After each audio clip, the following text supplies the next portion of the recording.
So, as he already said, I'm Alyssa Eubanks, and I am going to talk about social media's effect on women's self-esteem. So, this just kind of gives you a preview of what many young women's social media feeds look like. Obviously, pictures of very edited, beautiful women.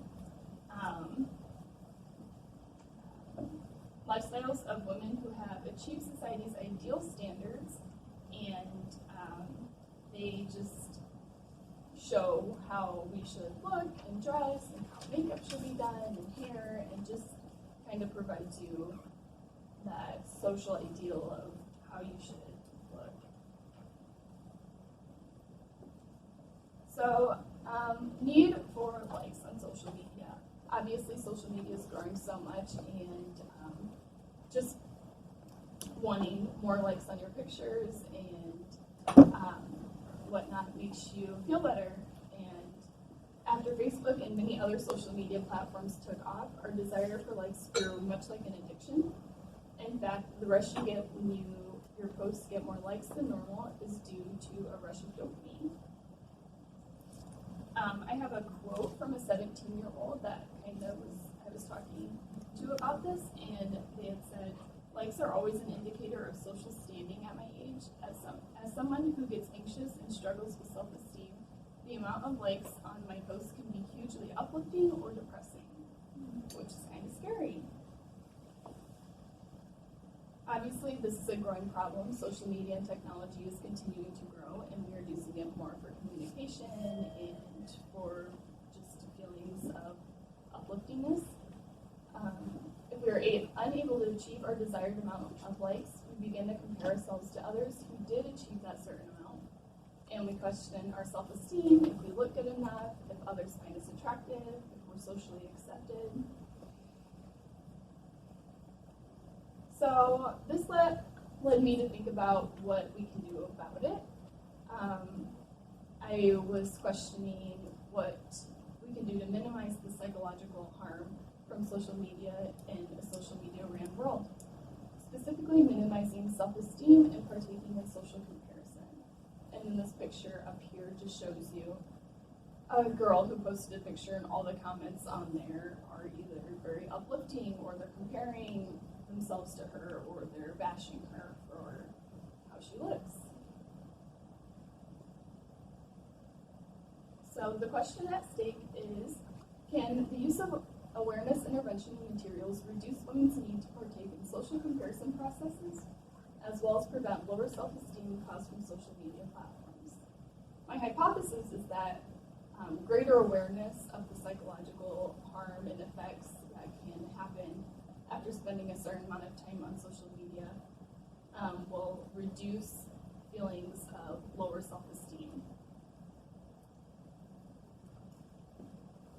So just some key concepts to go over that we are going to be looking at is social comparison, which is the innate drive within individuals to gain accurate self-evaluation by comparing oneself to others. And then self-esteem, which describes a person's overall sense of self-worth or personal value. And then the intervention awareness material, which I had used a short clip showing women photoshopping their bodies to how they've always wanted to look, and then their reactions afterwards. And surprisingly, afterwards, many of the women felt that they hated their bodies after they had photoshopped it and didn't understand why they wanted to look like that. So how we tested this, participants were randomly assigned to watch either the awareness video or a control video, and then they were shown 10 pictures of popular Instagram influencers, and these were just a couple. And then they answered questions based on self-esteem and social comparison.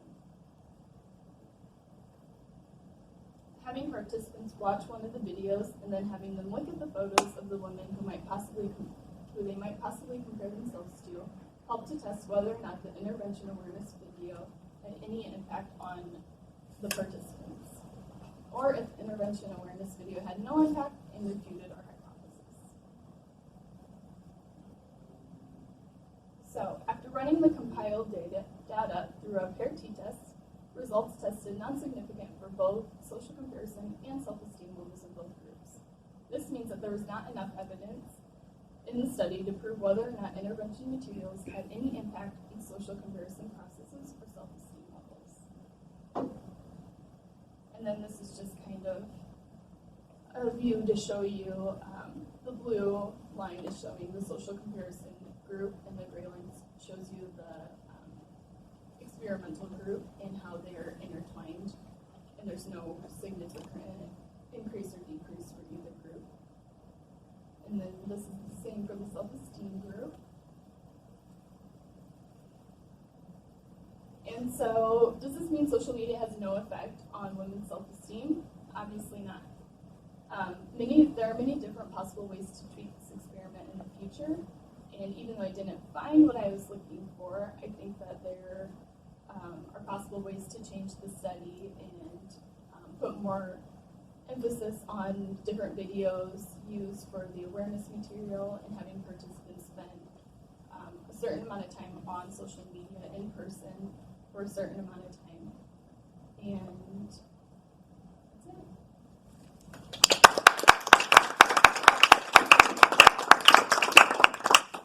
All right, questions? So the woman that you used to show the comments that people had posted on her, I don't know if you've seen the original post, because I know that she's a fitness influencer, and she had originally photoshopped herself in like 6 different ways, which I thought was really interesting to see what people's responses were. So with that, that's kind of like a negative view of how people act. Right. This person looks 6 different ways. People are all negative about it. However, social media can also be very empowering for women, and it can be a platform for them to become more comfortable in their skin, whatever that may be. So, what are your thoughts on social media in being empowering, and how do you think that compares to the negative effects of it? That's a good question. I feel like it can be definitely both. I feel like I have seen more attempts for it to be positive, but it ending up being more negative because people are mean, So, I don't know, I think it'd be interesting to look into how it would be affected positively, but I'm not sure.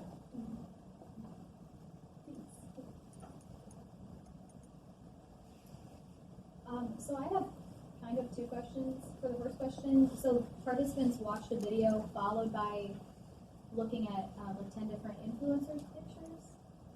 Okay, and then how did you choose those influencers? I just went online and found like 10 popular Instagram influencers.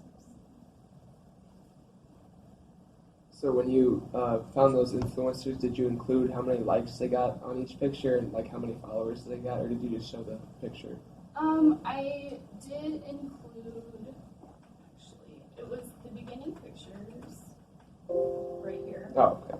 They were obviously not as small, but it did include like some of the comments and the likes, and yeah. So yes.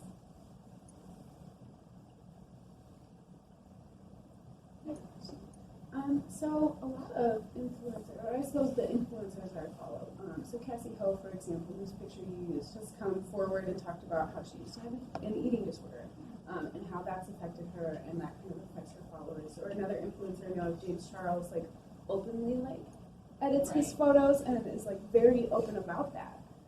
So I'm wondering, because this has become kind of common knowledge that most photos are edited, do you feel like that maybe had an impact on your research? Good question. I do think that, I don't know, just everybody obviously edits their pictures, but I think that just the editing itself has a huge impact on the viewer. So yes. Do you think intervention should happen at a different stage, maybe? Would be more effective, or you'd see the impact if you'd had a younger sample? Yeah, I do. The main age group for the study was 25, so we kind of already, that's about all of us almost. We kind of already know, and I think if we started at younger ages, it would definitely help. What age are you? Younger adolescents, I mean, 12, 13-year-olds are on social media. Do you think maybe showing the intervention videos after being exposed to the photos would possibly have a different impact? Yeah, I do. I was thinking about doing that actually. It would be interesting to try that next time or in the future. Any other questions? All right. Thank you very much.